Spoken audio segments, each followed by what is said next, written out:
إن الحمد لله نحمده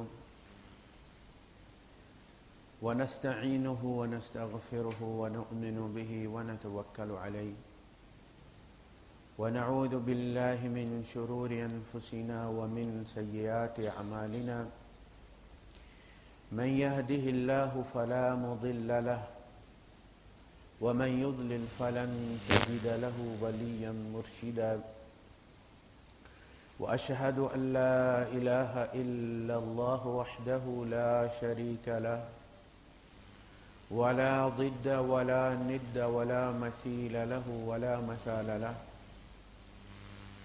وأشهد أن سيدنا ومولانا ومعلمنا ومرشدنا ومخرجنا من الظلمات إلى النور محمدا عبده ورسوله أرسله الله بالحق بشيرا ونذيرا وداعيا إلى الله بإذنه وسراجا منيرا فقد بلغ الرسالة وأدى الأمانة ونصح الأمة وكشف الغمة فترك أمته على المحجة البيضاء ليلها كنهارها لا يزيغ عنها إلا هالك اللهم صل وسلم وبارك عليه وعلى آله وأصحابه وأزواجه وذرياته وأهل بيته أجمعين أما بعد فأعوذ بالله السميع العليم من الشيطان الرجيم بسم الله الرحمن الرحيم إن الله وملائكته يصلون على النبي يا أيها الذين آمنوا صلوا عليه وسلموا تسليما وقال تعالى يا أيها النبي إنا أرسلناك شاهدا ومبشرا ونذيرا وداعيا إلى الله بإذنه وسراجا منيرا صدق الله العظيم رب اشرح لي صدري ويسر لي أمري واحلل عقدة من لساني يفقه قولي آمين يا رب العالمين. اگر ہم مسلمانوں سے کوئی سوال کرے کہ ہمارے دین کا سورس کیا ہے تو ہم کہیں گے قرآن حکیم. حالانکہ ایسا نہیں ہے. قرآن حکیم ہماری شریعت کا سورس ہے، ہمارے دین کا سورس نہیں. ہمارے دین کا سورس ہے محمد مصطفیٰ صلی اللہ علیہ وسلم. آپ سے ہمیں دو چیزیں ملی ہیں، ایک قرآن اور ایک سنت. قرآن خود ہمیں نبی کریم صلی اللہ علیہ وسلم سے ملا ہے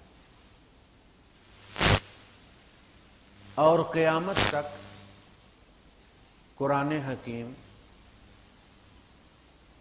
جناب رسالت مآب ابوالقاسم محمد رسول اللہ صلی اللہ علیہ وسلم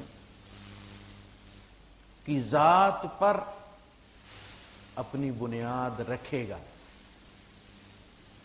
آج ہم انشاءاللہ دین میں نبی کریم صلی اللہ علیہ وسلم کی اہمیت پہ گفتگو کریں گے، ایک سوال کے پس منظر میں کہ اللہ پاک کیوں یہ فرماتا ہے کہ اللہ یقیناً اللہ اور اس کے فرشتے برکتیں بھیجتے رہتے ہیں نبی پر. یعنی فرشتے دعائیں کرتے ہیں اور اللہ پاک درجات بلند کرتا رہتا ہے اپنے نبی. جتنے لوگ قرآن پر عمل کرتے ہیں، نئے مسلمان ہوتے ہیں، اس کے بدلے میں نبی کریم صلی اللہ علیہ وسلم کے درجات میں بلندی ہوتی رہتی. اور اس کی وجہ یہ ہے کہ قرآن حکیم کے اللہ کا کلام ہونے کا ہمارے پاس ثبوت کوئی نہیں کہ ہم جناب اس کی کوئی آیت پکڑ کے کہیں کسی جگہ لگائیں اور آگ لگ جائے، اور میٹر کے ساتھ لگائیں تو پورا گھر روشن ہو جائے، بجلی آ جائے۔ ہمارے پاس نہ اس پر اللہ کے دستخط ہیں نہ جبرائیل کے دستخط ہیں۔ عربی کا ایک کلام ہے، اس کو کلام اللہ محمد مصطفیٰ نے کہا ہے صلی اللہ علیہ وسلم، ہم نے مانا ہے۔ تو قرآن حضور صلی اللہ علیہ وسلم کے ذریعے ہمیں ملا ہے، یعنی دین کا فرسٹ اینڈ سول سورس جو ہے وہ ہے محمد مصطفیٰ صلی اللہ علیہ وسلم۔ پھر آپ سے ہمیں دو چیزیں ملی، قرآن اور سنت، یہ ہماری شریعت کا سورس ہے، لیکن قرآن کا سورس، دین کا سورس نبی کریم صلی اللہ علیہ وسلم۔ دین اور چیز ہے، شریعت اور چیز ہے۔ شریعتیں مختلف رہی ہیں نبیوں کی، شریعت کا مطلب ہے قانون۔ لا فیکلٹی جو ہوتی ہے اس کو ہمارے یہاں کہا جاتا ہے عربی میں کہ کلیت شریعہ، یہ لا فیکلٹی، یہاں قانون پڑھتے ہیں۔ تو لا کے دو سورس ہیں، قرآن اور سنت۔ قرآن کا اپنا سورس محمد مصطفیٰ صلی اللہ علیہ وسلم، اس کلام اللہ کو نبی کی آواز میں لوگوں نے سنا ہے، اور آپ نے کہا ہے کہ یہ اللہ کا کلام اور لوگوں نے مانا ہے۔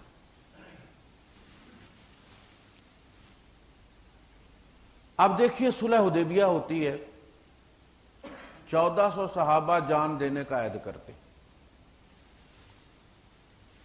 اللہ پاک نہیں چاہتا لڑائی ہو،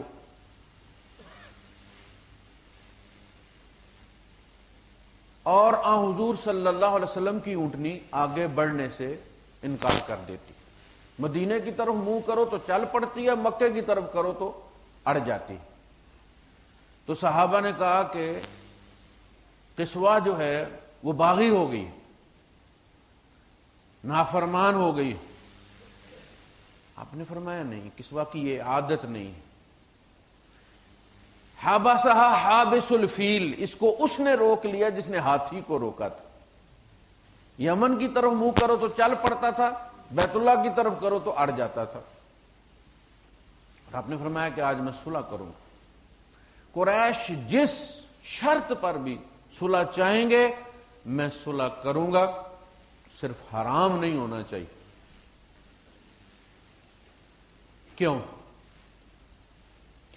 ہم کہتے ہیں نا کہ نبی کریم صلی اللہ علیہ وسلم نے کہا کہ جی یہ قرآن اور ہم نے مان لیا۔ مسئلہ یہ کہ جو غیر مسلم ہے، جو صرف حضور کو ایک انسان سمجھتا ہے، عام انسان سمجھتا ہے، اس کو ہم کیسے سمجھائیں گے کہ حضور کے کہنے سے ہم نے مان لیا کہ یہ اللہ کا کلام ہے؟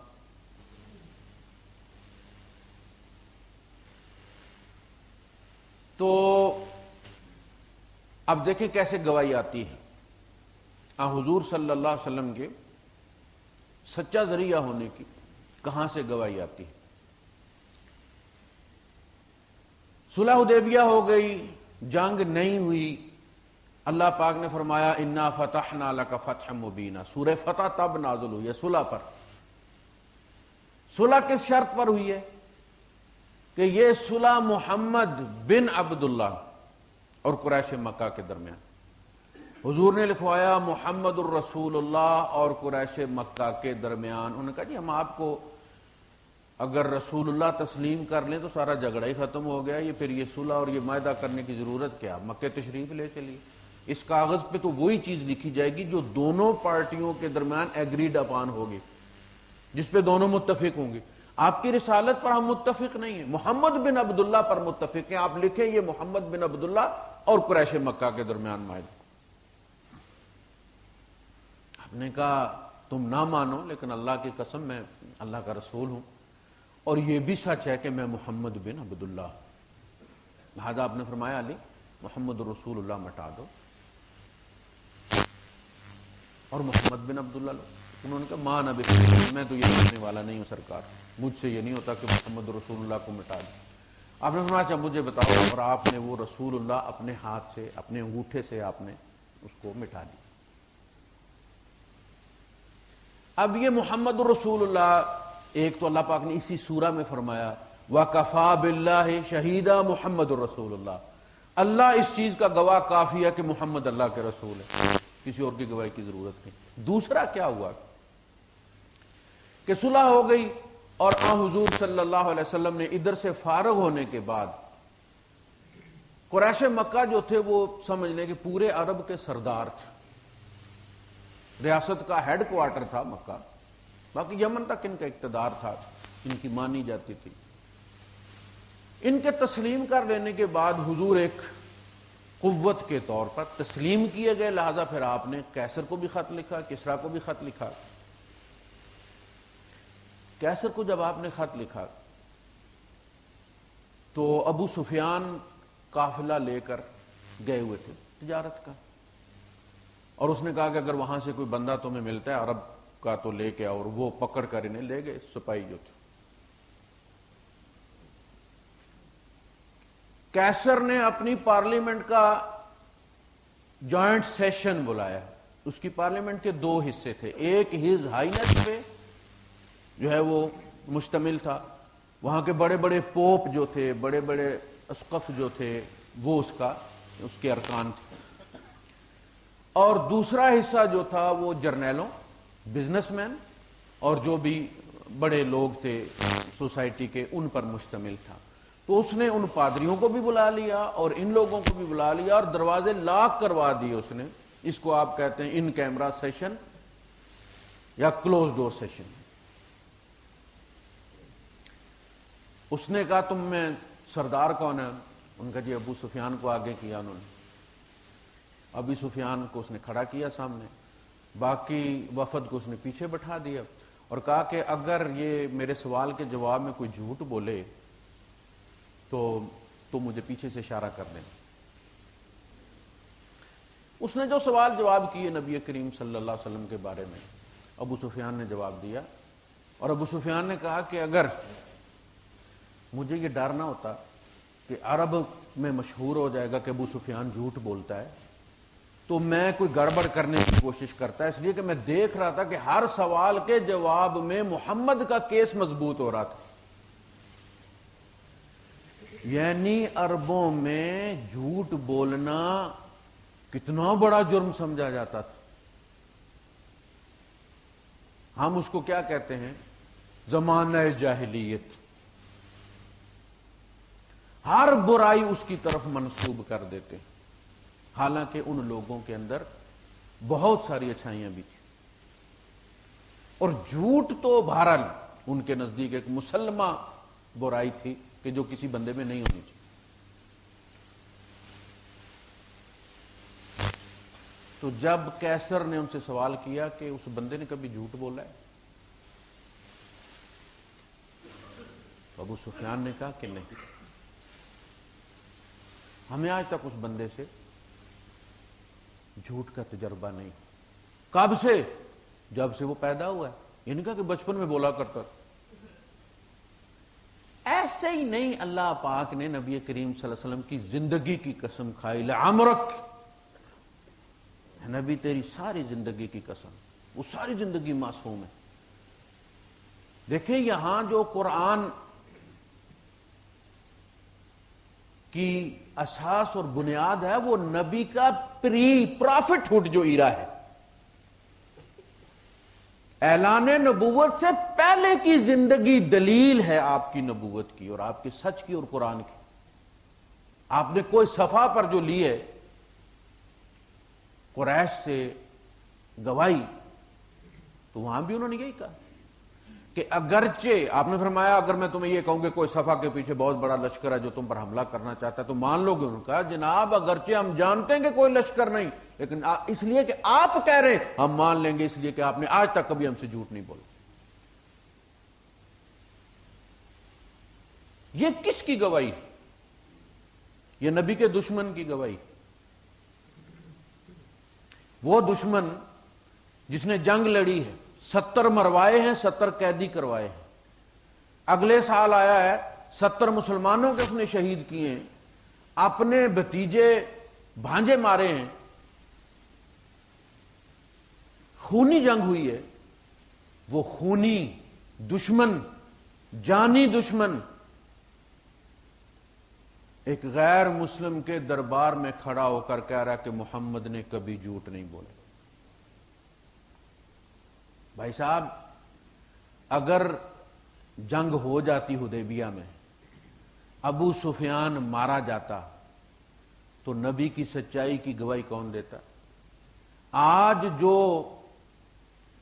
ابو سفیان کی گواہی کی اہمیت ہے، وہ اگر کیسر کے دربار میں ابو بکر صدیق رضی اللہ تعالیٰ نے کھڑے ہو کر گواہی دیتے نا، اس کی کوئی اہمیت نہ ہوتی۔ وہ تو پروانے تھے، انہوں نے تو کہنا ہی تھا، انہوں نے تو حضور کی تعریف کرنی تھی، اس کی کوئی اہمیت نہیں ہے۔ اہمیت اس چیز کی ہے کہ جانی دشمن کھڑا ہو کر کہہ رہا ہے کہ کبھی جھوٹ نہیں بولا۔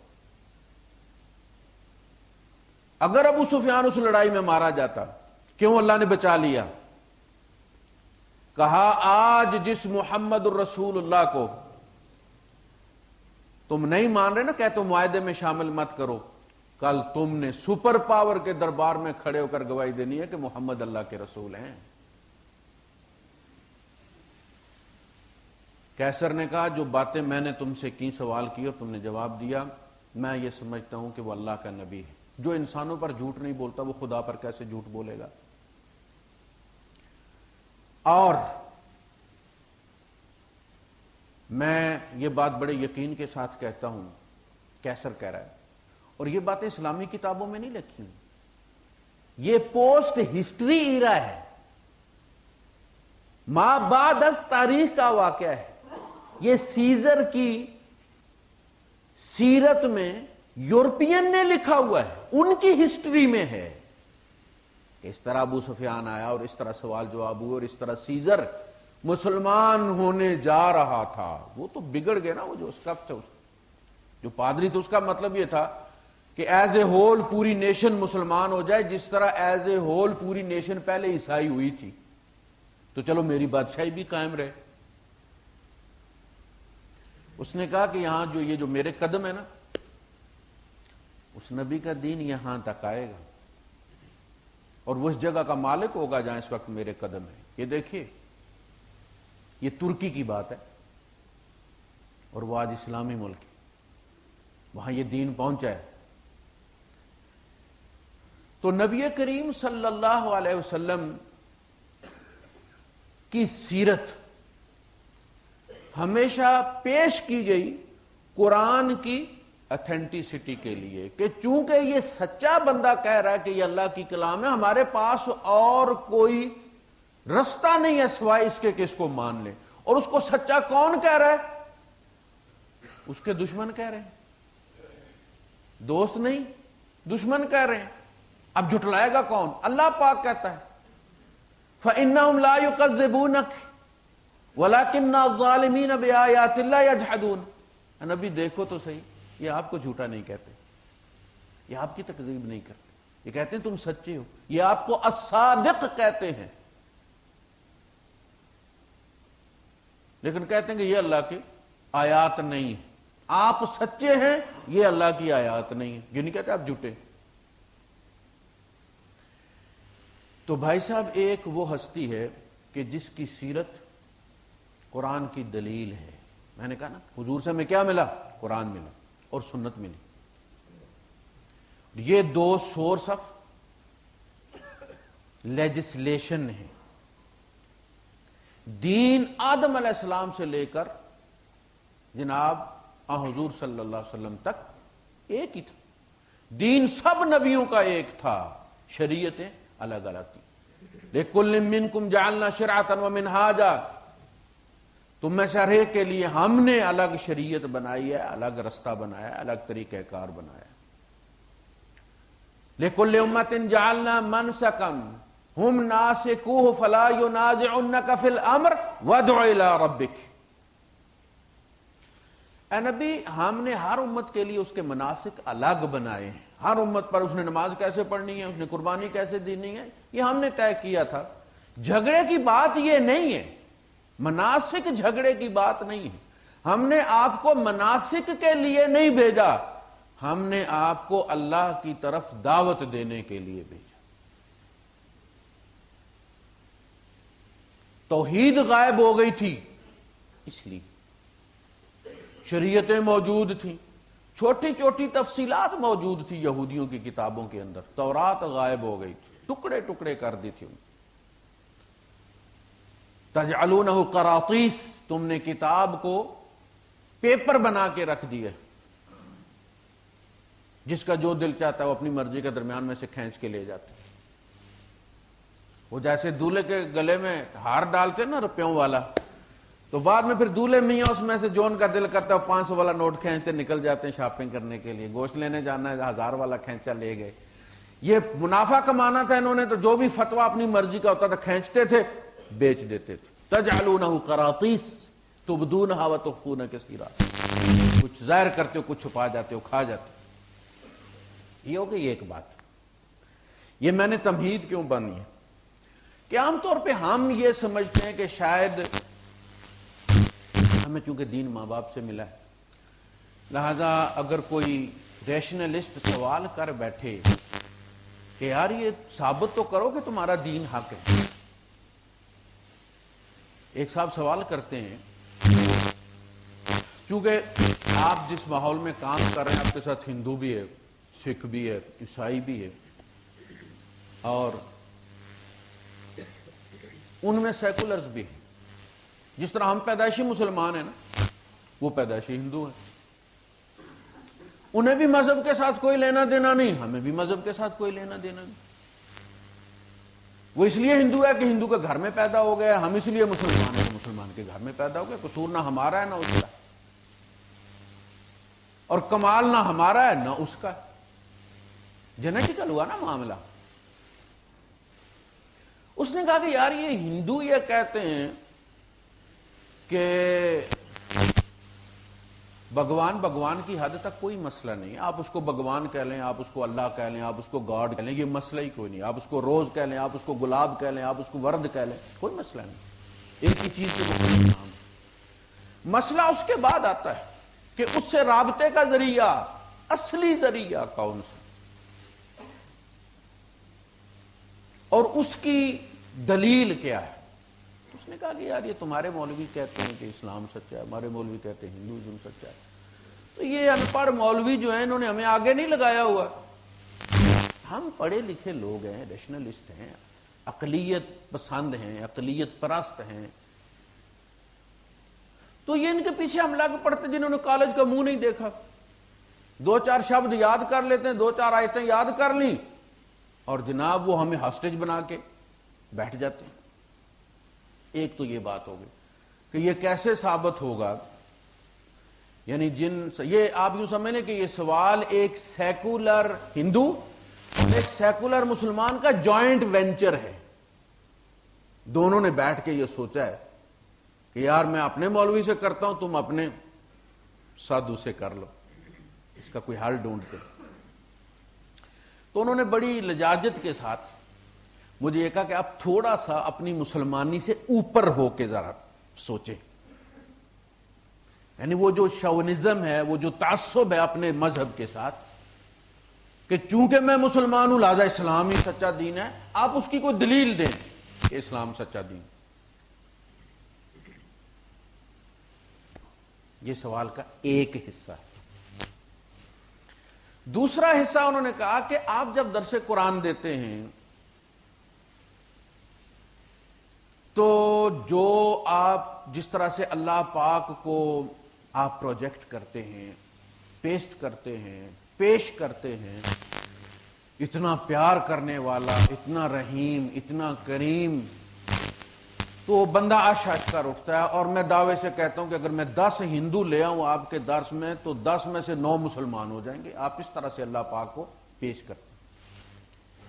لیکن جب ہم باہر مارکیٹ میں نکلتے ہیں تو پریکٹیکلی وہ اللہ نہیں جس کا آپ نے تعارف مسجد میں کروایا ہے. یعنی اگر ہم مارکیٹ میں قرآن والا مومن مارکیٹ میں نہیں ملتا جس کا تعارف قرآن کراتا ہے، مسلمان ایسے ہوتے، مومن ایسا ہوتا. وہ مارکیٹ میں نہیں ملتا، تو وہ جس اللہ کا ذکر آپ قرآن کے واسطے سے کرتے ہیں، قرآن میں کرتے ہیں اور اس کے واسطے سے مسجد میں کرتے ہیں، وہ بھی مارکیٹ میں کوئی نہیں۔ بڑے بڑے مصائب ہیں، بڑی بڑی مشکلیں ہیں، بڑی بڑی ٹریجڈیز ہیں، بڑے بڑے ظلم و ستم ہیں سوسائٹی کے اندر، اور وہ ایکشن نہیں لیتا، مانگتے رہو، ترخا دیتا ہے۔ کوئی ایک چیز مانگو، کہتا ہے اچھا تو یہ لے لے بس، وہ والی نہیں دوں گا، یہ والی لے لے۔ جیسے ماں باپ 5 دن میں کوئی 3 دن پکڑا کے کہتے ہیں جا چھٹی کر۔ دوسرا حصہ یہ ہو گیا سوال۔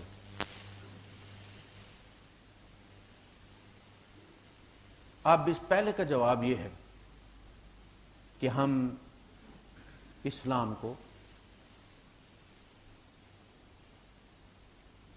جدی پشتی سمجھ کے نہیں، بلکہ خود سوچ سمجھ کے ہمیں مسلمان ہونا چاہیے، خود سوچ سمجھ کے ہمیں مسلمان ہونا چاہیے، تاکہ ہماری مسلمانی میں عملیت آئے، ایکٹیویٹی آئے اس کے اندر۔ وہ بالکل ہم نے اسلام اسی طرح لٹکایا ہوا جس طرح وہ تندور والے نے لٹکایا ہوا نا، لوح قرآنی، صبح جو دیکھ لے رزق میں برکت ہوتی ہے۔ او بھائی اگر اس سے برکت ہوتی ہے تو سارا دن آگ پہ کیوں کھڑا رہتا ہے؟ اسی طرح ہم نے اسلام کو لوح قرآنی کے طور پہ بس لٹکا رکھا ہے۔ تو ہم اسلام کو کیوں مانتے ہیں، اس کی دلیل میں نے آپ کے سامنے رکھ دی کہ اس بندے کی بات پر اعتبار کر کے ہم نے اسلام کو قبول کیا اور قرآن کو اللہ کی کتاب جانا، جس کے دشمن بھی یہ کہتے ہیں کہ اس نے کبھی جھوٹ نہیں بولا۔ ایک بات سمجھ لیں گی؟ اب دیکھیے، یہ جو ریشنلسٹ ہیں ان کی ریشنلزم کا میں جواب دیتا ہوں۔ یہ جو ریشنلسٹ ہیں، عقلیت پسند ہیں، میں نے بڑے بڑے پڑھے لکھے لوگوں سے ملاقات کی، آپ میں بھی ماشاءاللہ اسپیشلسٹ ڈاکٹرز بھی بیٹھے ہوئے ہیں، آئی ٹی کے ماہرین بھی بیٹھے ہوئے ہیں، اکنامکس کے ماہرین بھی بیٹھے ہوئے ہیں، بڑے بڑے پڑھے لکھے لوگ ہیں آپ کے اندر، اور ڈھیر ساری آپ سندیں اٹھائے ہوئے ہیں، سرٹیفکیٹس ہیں آپ کے پاس، ڈگریاں آپ کے پاس، لیکن میں نے کسی بھی پڑھے لکھے بندے کے پاس اپنا ڈی این اے ٹیسٹ کی رپورٹ نہیں دیکھی۔ آپ کینیڈا سے بھی آئے ہیں، آپ جناب برطانیہ سے بھی آئے ہیں، لیکن بغیر ڈی این اے رپورٹ کے۔ کیوں؟ بعض جگہیں ایسی ہیں کہ جہاں عقل ٹھٹر جاتی ہے، وہ اس کا سدرۃ المنتہا ہے۔ جس طرح جبرائیل آگے نہیں جا سکتا تھا، اسی طرح عقل آگے نہیں جاتی۔ بھائی صاحب، ایک عورت ہے جو ہماری ماں ہے، ہم اس کے جھوٹ کے خود گواہ ہیں، ہم سے جھوٹ بولتی ہے اور روز بولتی ہے، اور چھوٹی چھوٹی باتوں پر بولتی ہے۔ ہمارے باپ سے جھوٹ بولتی ہے، ہمیں پتہ ہے، پڑوسیوں سے جھوٹ بولتی ہے، ہمیں پتہ ہے۔ وہ جھوٹی جس کے ہم خود گواہ ہیں، ہمارا باپ گواہ ہے، ہمارے پڑوسی گواہ ہے، وہ جھوٹی یہ کہتی ہے کہ یہ تیرا باپ ہے۔ کیوں اعتبار کر لیے؟ تیری اقلیت کا تقاضا تو یہ تھا، تیری انٹیلیکچویلٹی کا تقاضا تو یہ تھا کہ تو ڈی این اے ٹیسٹ کروائے اپنے باپ کا، کہ کہیں یہ جھوٹ تو نہیں بول رہی ہے عورت جو سارا دن جھوٹ بولتی رہتی ہے۔ اللہ کو تو ہم دیتے ہی کچھ نہیں نا مسلمان ہو کے، اس بندے کو باپ تسلیم کر کے ہم ساری زندگی اس کے حوالے کر دیتے ہیں، شادی اس کی پسند کی کرتے ہیں، پیسے اس کو بیچتے رہتے ہیں، ہم شناختی کارڈ پاسپورٹ پہ اس کا نام لگایا ہوا ہے، فوٹو اس کے ساتھ ہم کھنچواتے ہیں، ابا جی ابا جی ابا جی ابا جی کرتے ہیں ایک جھوٹی کے کہنے پر۔ کیوں؟ اس لیے کہ عقل یہ چیز سوچنا ہی نہیں چاہتی کہ میری ماں سے کوئی غلطی ہوئی اور میں ناجائز اولاد ہو سکتا۔ عقل کو جانا چاہیے نا کہ باپ میری پٹائی کر رہا ہے، باپ مجھ سے مس بیہیو کرتا ہے، میری اولاد سے مس بیہیو کرتا ہے، اسے میری اولاد کے نام نہیں پتا، الگ ہو گیا ہوا ہے، میری بہنوں سے مس بیہیو کرتا ہے، اسے نواسوں کے نام تک نہیں پتا، کبھی شک گزرا کہ یار کہیں ایسا تو نہیں کہ میرے باپ کو بہت بعد میں اتفاقاً کہیں ڈاکٹر نے بتا دیا ہو کہ تیرے اندر تو اولاد پیدا کرنے کی صلاحیت ہی نہیں، اور اس کے اندر ایک ری ایکشن پیدا ہوا ہو کہ پھر یہ بچے کس کے، اور اس کے ری ایکشن میں چونکہ وہ شریف آدمی ہے، نہ ماں کو مار سکتا ہے میری، نہ اپنی اولاد کو مار سکتا ہے، وہ خود کو لے کر الگ ہو گیا، اور ہمارے ساتھ اس کی دلچسپی اس لیے نہیں کہ وہ ہمیں اپنی اولاد ہی نہیں سمجھتا۔ کبھی دھیان اس طرف گیا ہے؟ کیوں نہیں جاتا؟ زیادہ سے زیادہ شک کیا ہوتا ہے کہ یار کہیں انہوں نے مجھے لہپالک تو نہیں رکھا ہوا، کہیں گود تو نہیں دیا تھا، اس سے آگے ذہن جاتا ہے کسی کا؟ یہ ریشنلسٹوں سے میں پوچھتا ہوں کہ ایک جھوٹی عورت سارا زمانہ اس کے جھوٹ کا گواہ ہے، اس کے کہنے سے تو ساری زندگی ایک شخص کو باپ سمجھ کر سب کچھ لٹا دیتا ہے، اور وہ بندہ جس کے جانی دشمن کہتے ہیں کہ اس نے کبھی جھوٹ نہیں بولا، اس کی بات پہ اعتبار کر لینا غلط ہے، اور تیری ماں کی بات پہ اعتبار کر لینا عقلیت پسندی ہے؟ نہیں، عقل یہ سوچ ہی نہیں سکتی کہ محمد رسول اللہ صلی اللہ علیہ وسلم کبھی جھوٹ بھی کہہ سکتے۔ آپ نے جس کو اللہ کا کلام کہا، اللہ کے کلام کے حیثیت سے لکھوایا، وہ اللہ کے کلام کی حیثیت سے ہم مانتے ہیں، اور اللہ کا کلام اپنے وجود کے لیے اس دنیا میں محمد کی سیرت کا محتاج ہے، اس لیے ان اللہ و ملائکتہ یصلون علی النبی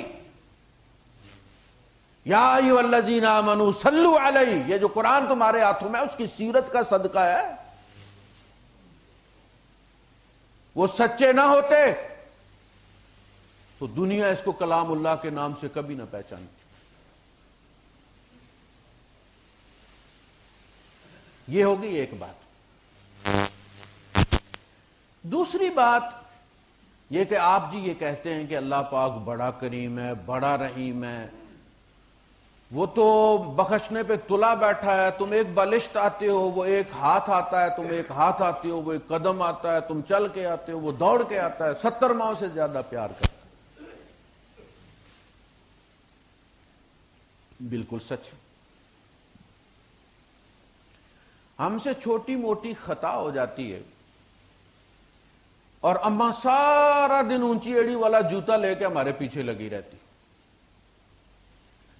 ہاتھ نہ پہنچے تو پھینک کے مارتی، تو مر جائے تجھے گولا لگے تیرا بیڑا غرق ہو، تو سسری کی طرح سو جائے، ہر وقت تسبیح پڑھتی رہتی ہے۔ اور ایک وہ ہے اس کے گھر میں حتیم کے اندر میزاب رحمت کے نیچے ملتزم کے سامنے جیب کاٹ لی جاتی اور وہ پھر بھی اگنور کر دیتا۔ وہ جو بندہ دنیا لپٹ لپٹ کے مانگ رہی ہے اللہ پاک سے، اور وہ نیچے سے جیب کا، وہ کتنا ہنستا ہوگا ان لوگوں کے جذبات پر، پاگل ہیں، کتنے دور سے آتے ہیں اسے مانگنے کے لیے، اور میں ادھر جیب تمہاری کاٹ رہا ہوں، میرا کچھ نہیں وہ بگاڑ سکا، تمہاری جیب کی حفاظت نہیں کر سکا، اور تم اتنا خرچہ کر کے آئے ہو۔ وہ کیا کہتا ہوگا؟ یہ اس کی کریمی ہے۔ کتنی غلطی، قدم قدم پر ہم غلطیاں کرتے ہیں۔ اللہ پاک فرماتے ہیں وَلَا يُؤَاخِذُ اللَّهُ النَّاسَ بِمَا كَسَبُوا مَا تَرَكَ عَلَى ظَهْرِهَا مِن دَابَّةٍ۔ اللہ پاک تمہیں تمہارے کرتوتوں پر پکڑنا شروع کر دے تو اس زمین پر چلنے والا کوئی نہ چھوڑے۔ وَلَا يُؤَاخِذُ اللَّهُ النَّاسَ بِظُلْمِهِمْ مَا تَرَكَ عَلَيْهَا مِن دَابَّةٍ۔ اللہ لوگوں کو ان کے ظلم پر پکڑنا شروع کر دے تو اس زمین پر چلنے والا کوئی نہ چھوڑے۔ اس کی رحمت ہے کہ ہم چلتے پھرتے۔ اصل میں ہم لوگوں نے یہ سمجھا ہے کہ جیسے کلمہ پڑھنا، مسلمان ہو جانا، اس طرح جس طرح الادین کے چراغ کے جن کو قابو کرنا. جو ہی کلمہ پڑھا اب اللہ کو دوڑانا شروع کر دیا. اچھا یہ کام بھی کر دو ذرا, میرا یہ کام بھی کر دو ذرا, یہ بھی ہو جانا چاہیے, شام تک یہ ہو جانا چاہیے, میں نماز پڑھ کے باہر نکلوں تو سیڑھیوں پہ ہی میرا کام ہو جانا چاہیے. اب یہ انہوں نے اللہ کو الادین کے چراغ کا جن سمجھ لیا. بھائی صاحب, آپ مسلمان نہ ہوں, کیا عیسائیوں کے یہاں موتیں کوئی نہیں ہوتی؟ کیا ہندوؤں کے یہاں لولے لنگڑے پیدا کوئی نہیں ہوتے, اندھے پیدا نہیں ہوتے؟ 2.5 کروڑ لوگ ہندوستان کی فٹ پاتھوں پہ سوتے ہیں, ادھر ہی شادیاں ہوتی ہیں, ادھر ہی بچے ہوتے ہیں, ادھر ہی ہنی مون ہوتے ہیں. کیا ہندوؤں کو بیماریاں کوئی نہیں لگتی؟ کیا ہندو اور عیسائی جاب لیس کوئی نہیں ہوتے؟ کیا ان کی گاڑیوں کے ایکسیڈنٹ کوئی نہیں ہوتے؟ اگر ایسا ہو تو ہم آپ سے کہیں گے ٹھیک ہے صاحب, آپ اسلام کو طلاق دے دیں, کسی اور مذہب کو اختیار کر لیں جہاں بیماری نہ ہو, جہاں لوگ مرتے نہ ہوں, جہاں جاب کبھی نہ جائے. پھر اسلام سے گلا کیوں ہے کہ جی چلیں ٹھیک ہے دوسرے مذاہب میں تو اس لیے ہوتا ہے کہ وہ غلط ہیں, اسلام تو صحیح مذہب ہے.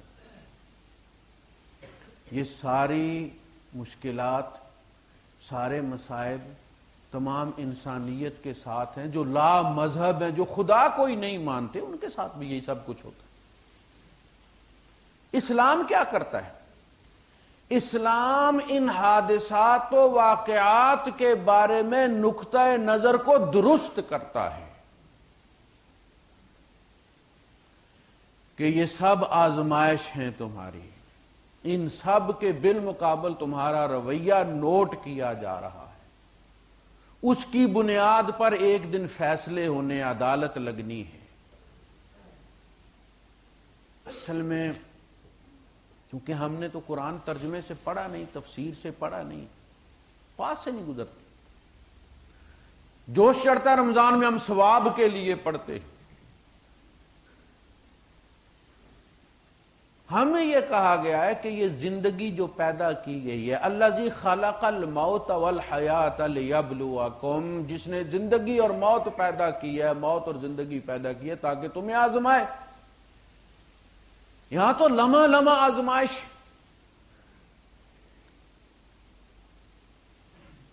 یہ سارے واقعات, جس کو دولت ملی ہے وہ بھی آزمائش ہے, جس کو نہیں ملی وہ بھی آزمائش ہے. جو صحت مند ہے اس کی صحت اس کا امتحان ہے, جو بیمار ہے اس کی بیماری اس کا امتحان. بعض دفعہ غریبوں کی غربت امیروں کا امتحان ہوتی ہے, بدل کر فقیروں کا ہم بھیس غالب, تماشا اہل کرم دیکھتے. تو اسلام نقطہ نظر درست کرتا ہے. پہلی بات تو یہ کہتا ہے کہ اکثر و بیشتر جو حادثات و واقعات ہوتے ہیں یہ تمہارے اپنے کرتوتوں کا نتیجہ ہوتے ہیں. سود لیا, پھنس گئے, حالانکہ اللہ نے پہلے منع کیا تھا, پہلے منع کیا تھا. یہ اللہ اور رسول سے اعلان جنگ ہے. اعلان جنگ کر کے جب ہار گئے تو گلہ بھی اسی سے کرنا شروع کر دیا. وہ چاہتا تو میں سود نہ لیتا. بھئی یہ تو پھر امتحان کا طریقہ نہیں ہے نا. بچہ فیل ہو جائے اور باپ سے کہے کہ آپ تو ہیڈ ماسٹر تھے نا سکول کے, اگر آپ چاہتے تو میں فیل نہ ہوتا, آپ مجھے نمبر دے دیتے نا, آپ مجھے صحیح جواب بتا دیتے نا. تو یہ تو کرپشن ہو گئی نا. اللہ کرپشن نہیں کرتا. اس نے بتا دیا ہے کہ زہر کھاؤ گے تو مر جاؤ گے, مت کھاؤ. فرمایا ما اصابکم من مصیبت فبما کسبت ایدیکم, تمہیں جو بھی مصیبت آتی ہے تمہارے اپنے ہاتھوں کی کمائی ہوتی ہے. وَيَعْفُو عَنْ كَثِيرٍ, اور بہت سو تو ہم معاف بھی کر دیتے. یہ تھوڑا بہت لگتا ہے تو بیشتر اگر ہم زندگی میں 100 غلطیاں کرتے ہیں تو ایک آدھ غلطی کا نتیجہ نکلتا ہے, باقی 99 وہ کہتے چلو جانے. وَيَعْفُو عَنْ كَثِيرٍ، اکثریت ہم معاف کر دیتے ہیں، درگزر کرتے ہیں اسے. ظہر الفساد فی البر والبحر بما کسبت ایدی الناس، خشکی اور سمندر میں فساد بپا ہو گیا انسان کے کرتوتوں کی وجہ سے. یہ سیلاب، یہ قحط سالیاں یہ کیوں آئی ہیں؟ ہم نے انوائرمنٹ کو چھیڑا ہے، ہم نے اپنے کمرے ٹھنڈے کیے ہیں، اپنی سبزیاں ٹھنڈی کی ہیں، اور اس کے نتیجے میں جو گیسیں پیدا ہوئی ہیں انہوں نے وہ کلورو فلورو جو کاربن ہے اس نے بیڑا غر کر رکھ دیا اس کمبل کا جو اللہ پاک نے ہمارے اوپر ڈالا تھا ہماری حفاظت کے لیے. اور پھر قحط سالی اور سیلاب، قحط سالی اور سیلاب، یہ کس کی وجہ سے؟ ظہر الفساد فی البر والبحر بما کسبت ایدی الناس، یہ تمہارے اپنے ہاتھوں کی کمائی ہے، گلا مجھ سے کرتے ہو. ماں جب بچے کو بتا دے کہ چھری سے کھیلو گے تو ہاتھ کٹ جائے گا، اور جب اس کا ہاتھ کٹ جائے تو کہے آپ نے کچن میں رکھی کیوں تھی؟ تو کہاں رکھتی کچن میں؟ نہ رکھتی، اسپتال جا کے رکھ کے آتی. ساری چیزیں اسی دنیا میں رکھنی تھی نا، تمہیں کہا تھا کہ ان کو مت چھیڑو. یہ تو آدم علیہ السلام بھی کہہ سکتے تھے کہ اللہ پاک تو نے یہ پودا اگایا ہی کیوں تھا، میرے سامنے رکھا ہی کیوں تھا. یہ نہیں کہنا کہ ربنا ظلمنا انفسنا، اللہ پاک ہم نے اپنی جانوں پہ ظلم کیا، کہ نہیں تو نے ہمارے اوپر ظلم کیا. یہ الٹی سوچ، یہ کیسی سوچ ہے؟ جیسی گدھ کی سوچ ہوتی ہے نا، ولچر جو ہے، جب تک مردار بو نہ دے وہ بیٹھی انتظار کرتی رہتی، جو ہی سمیل آنا شروع ہوتی ہے وہ فوراً ایکشن میں آتی. یہ ولچر سائیکی ٹائپ لوگ ہیں جنہوں نے ہر چیز میں سے بو اخذ کرنی. ایک بات تو یہ ہوئی کہ یہ اکثر و بیشتر ہمارے اپنے ہاتھوں کی کمائی ہوتی ہے. طلاقیں ہوتی ہیں، گھروں میں فساد پھیلتے ہیں، اس کی وجوہات ہوتی ہیں، ہم اللہ کی حدوں کو توڑتے ہیں. ہم نہیں دیکھتے کہ نبی کریم صلی اللہ علیہ وسلم نے کس قسم کی عورت شادی کے لیے پسند کرنے کے لیے کہا. ہم یہ دیکھتے ہیں کہ لڑکا زیادہ تنخواہ لیتا، یہ نہیں دیکھتے کہ یہ حلال کما رہا ہے یا حرام کما رہا ہے. ہم نہیں دیکھتے کہ دین کے معاملے میں اس کا نقطہ نظر کیا ہے. اور جب وہ اس کے اندر وہ پروگرام ہی نہیں انسٹال دین والا، جب طلاق کا معاملہ آتا ہے اب تم دین کو درمیان میں لے کے آتے اور واسطے اسے خدا کے دیتے، وہ خدا کو جانتے ہی کو نہیں. یہ پہلے تم کو دیکھنا چاہیے تھا. جب آپ گاڑی لیتے ہیں تو کہتے ہیں جی فل آپشن ہے یا صرف گیئر یا آٹومیٹک ہے. آپ نے صرف گیئر ہی دیکھا اس بندے کا، وہ فل آپشن ہے دیکھا، وہ خدا رسول سے ڈرتا بھی ہے کہ نہیں. خود پھنس کے پھر گلا کرنا کہ نہیں جی اللہ پاک نے فبما کسبت ایدیکم، یہ تمہارے اپنے ہاتھوں کی کمائی. دوسری بات کہ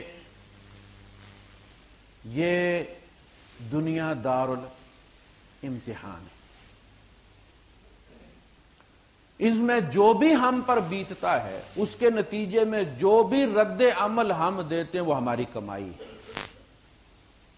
لکھ لیا جاتا ہے، اس کا بدلہ دیا جائے، اس کا بدلہ دیا جائے. اور یہ بات قرآن حکیم چھپائی نہیں ہے. ہاں یہ ہوتا اگر کہ قرآن حکیم آپ سے یہ معاہدہ کرتا کہ جو ہی تم مسلمان ہوگے تمہارے گھر سے بیماری غائب ہو جائے، تمہاری فصل کو کبھی کیڑا لگے گا ہی نہیں، کہیں اور بارش ہو یا نہ ہو تمہارے کھیت پر ضرور برسے گی.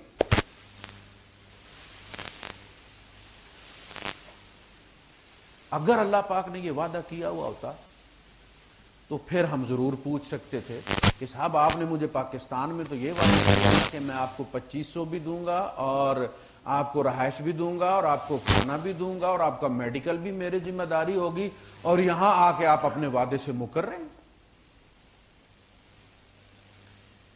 یہ جو کتاب ہے نا، یہ اصل میں انسان اور رب کے درمیان کنٹریکٹ ہے،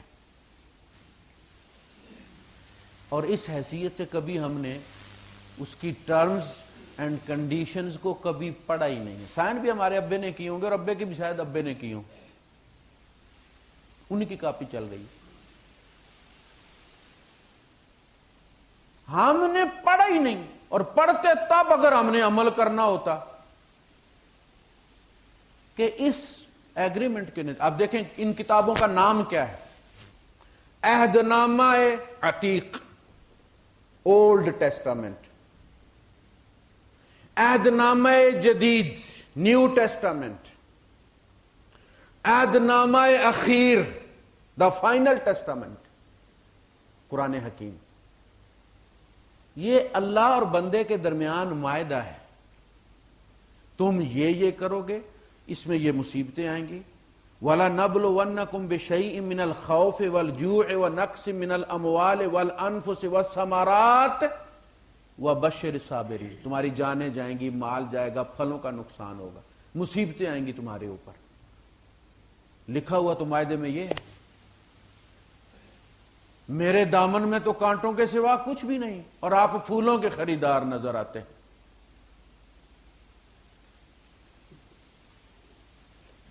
اصل میں کہا تو یہ جا رہا ہے کہ دنیا میں ہر مصیبت, اصل میں یہ مصیبتیں آتی کیوں ہیں؟ تاکہ چوری کھانے والے مجنوں اور خون دینے والے مجنوؤں کو الگ کیا جا سکے.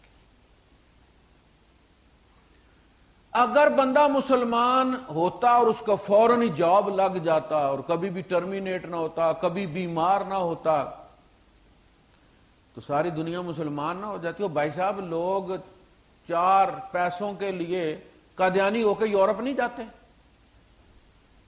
گجرات کے ایک مولوی صاحب پکڑے, انہوں نے بیٹے کو اس نے قادیانی بنا کر بیچا, تصدیق خود کی اس نے کہ یہ قادیانی ہے, امام مسجد نے.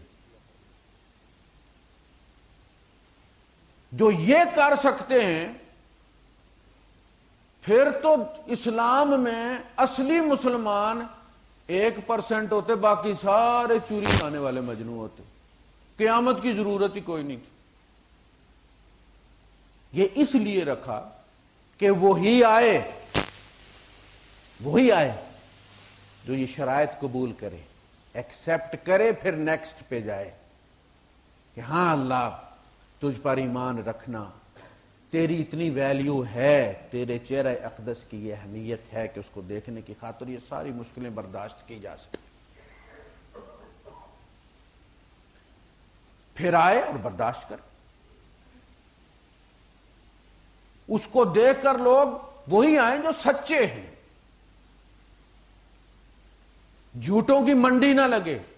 ہم میں اکثریت نے چونکہ وہ معاہدہ پڑھا ہی نہیں, لہذا ذرا سی کوئی مصیبت آتی ہے باں باں کرنا شروع کر دیتے, اللہ پہ ہمیں شک ہونا شروع ہو جاتا ہے. اللہ نے پہلے کہا وَلَنَبْلُوَنَّكُمْ بِشَيْءٍ مِّنَ الْخَوْفِ وَالْجُوعِ وَنَقْصٍ مِّنَ الْأَمْوَالِ وَالْأَنفُسِ وَالثَّمَرَاتِ وَبَشِّرِ الصَّابِرِينَ. تمہارے اوپر یہ مصیبتیں آئیں گی, بلکہ کہا کہ ایک اور امتحان ہے جس کو میں تمہاری وجہ سے چھوڑ رہا. میں اس کے اپوزٹ بھی ایک ادھر کہا کہ مصیبتیں آئیں گی, نقصان آئیں گے, جان جائے گی, مال جائے گا, پھل جائیں گے. ہو سکتا ہے مشرک کی فصل لہلہا رہی ہے جیسا کہ دجال کے زمانے میں ہوگا, اور خالص مومن کی جو ہے فصل وہ اجڑی پڑی. یہ بھی ایک امتحان ہے. کہا وَلَوْلَا أَن يَكُونَ النَّاسُ أُمَّةً وَاحِدَةً, سورہ الزخرف ہے, گلیٹرنگ, چمک.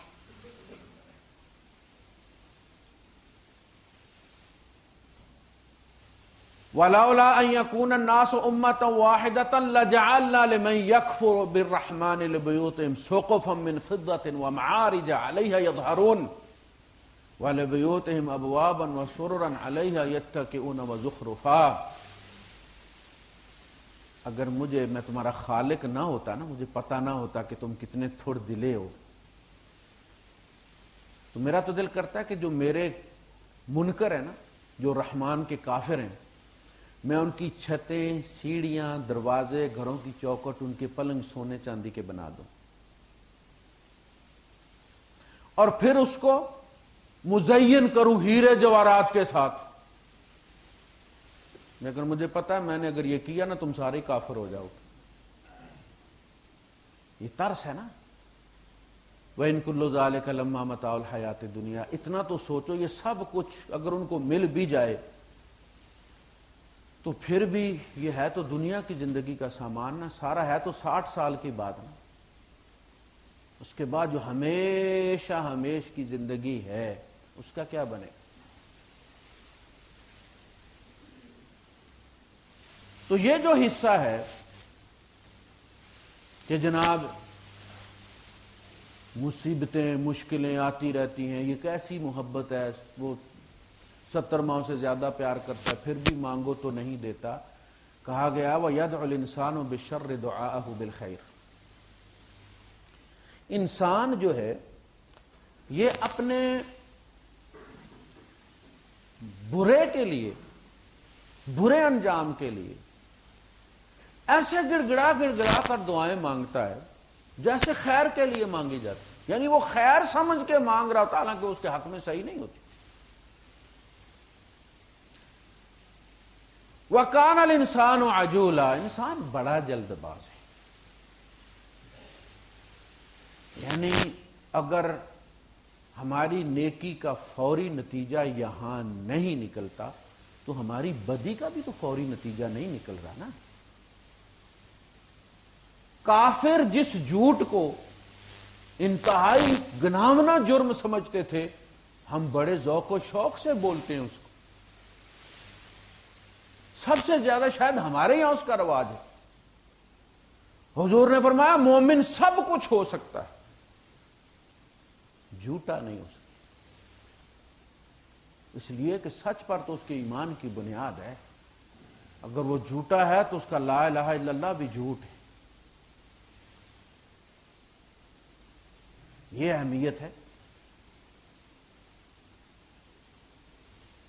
تو جو مشکلات، جو مصائب آتے ہیں وہ ہمارے مقدر میں لکھے ہوئے ہیں، جیسے آپ کا ایک سلیبس ہوتا ہے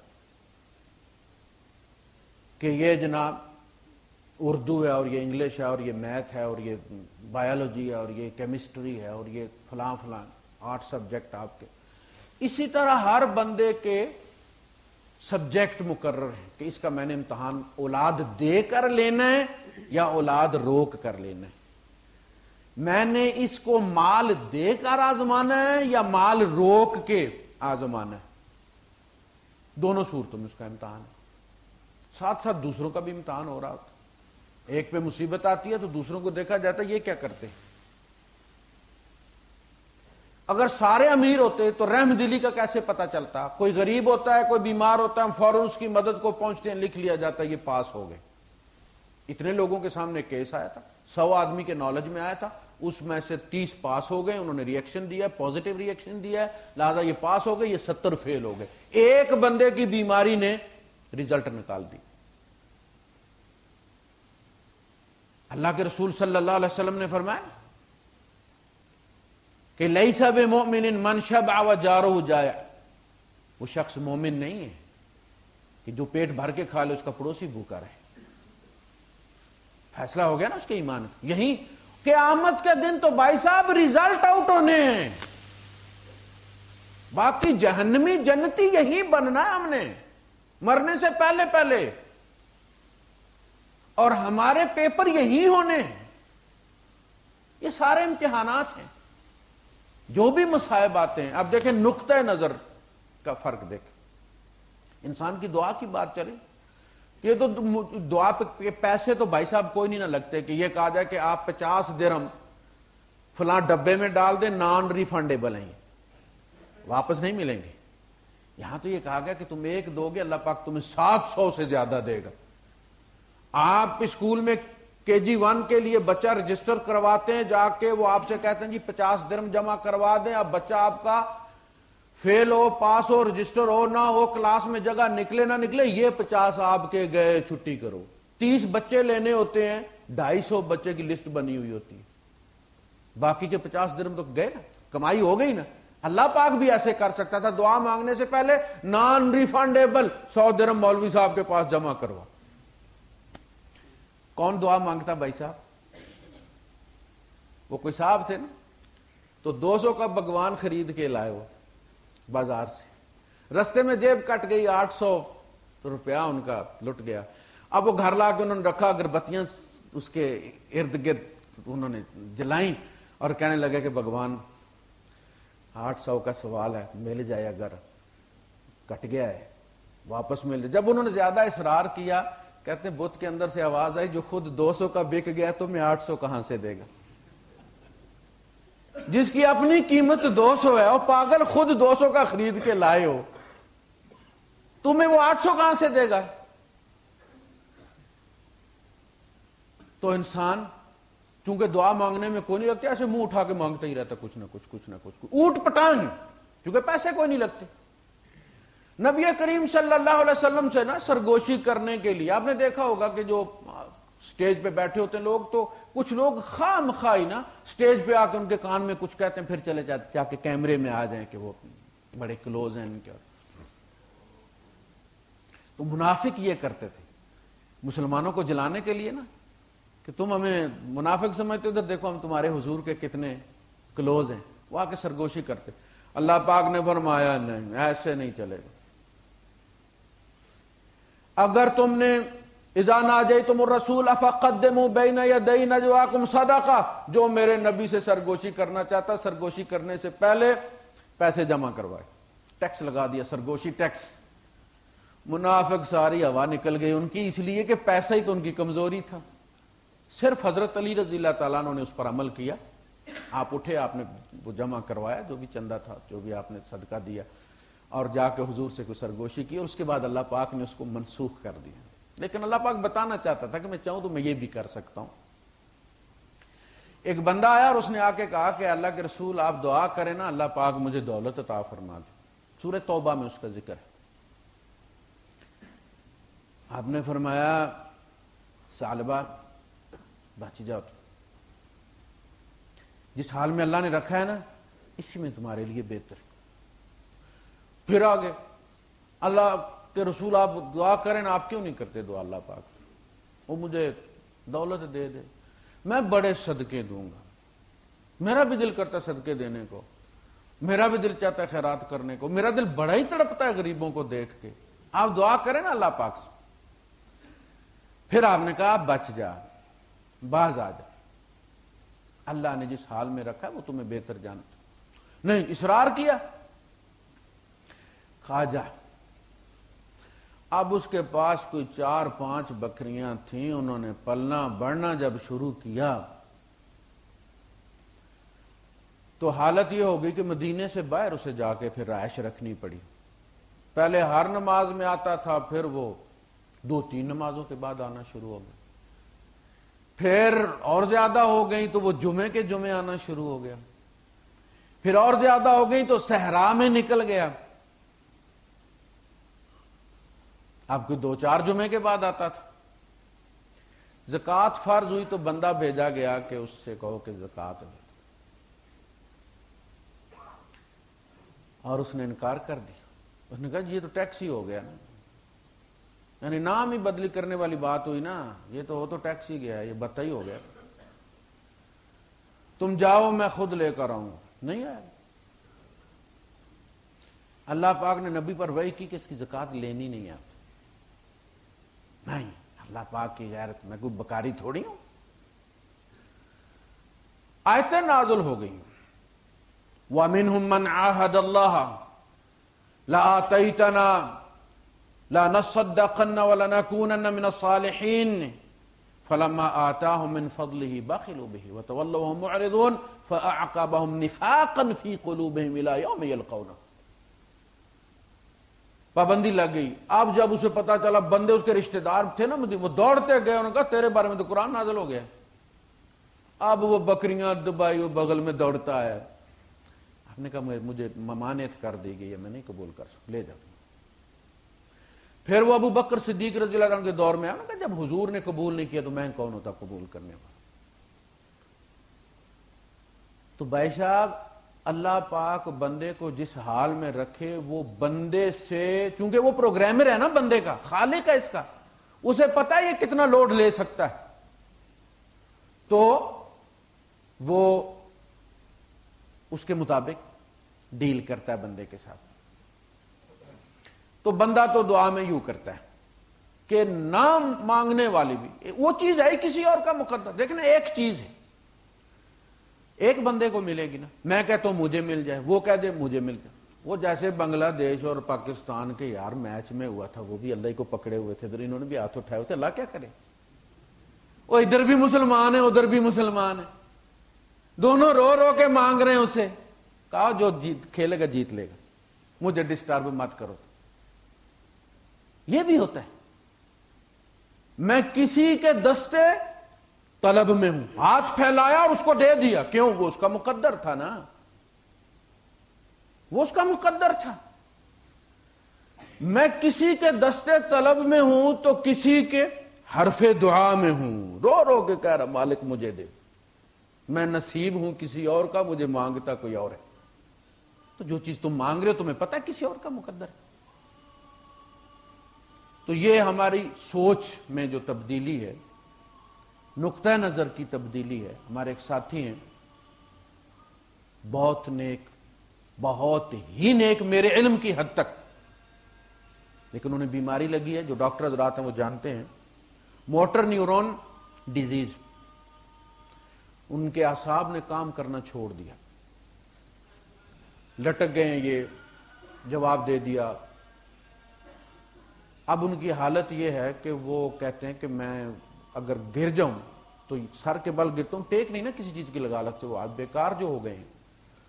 منہ کے بل گروں, سر کے بل گروں, سر پھٹا ہوا ہے, گھٹنے چھلے ہوئے ہیں, اور گر جاؤں گھر میں کوئی نہ ہو تو میں خود سے اٹھ بھی نہیں سکتا. یہ جب آتے ہیں تو مجھے اٹھاتے ہیں.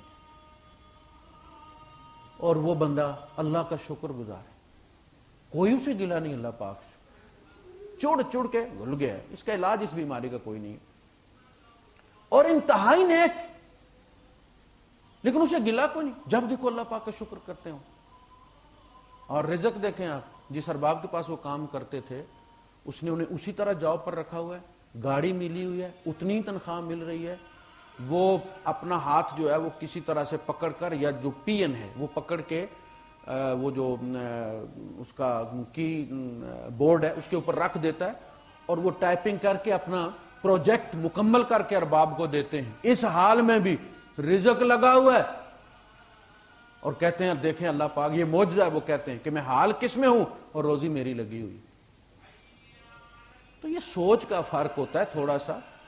اور جن صاحب نے گلہ کیا ان کے پاس سب کچھ ہے, صحت بھی ہے, جاب بھی ہے, اولاد بھی ہے, سب کچھ ہے, لیکن گلے ہیں کہ ان کی پنڈڑی ختم ہی نہیں ہوتی. وآخر دعوانا الحمدللہ.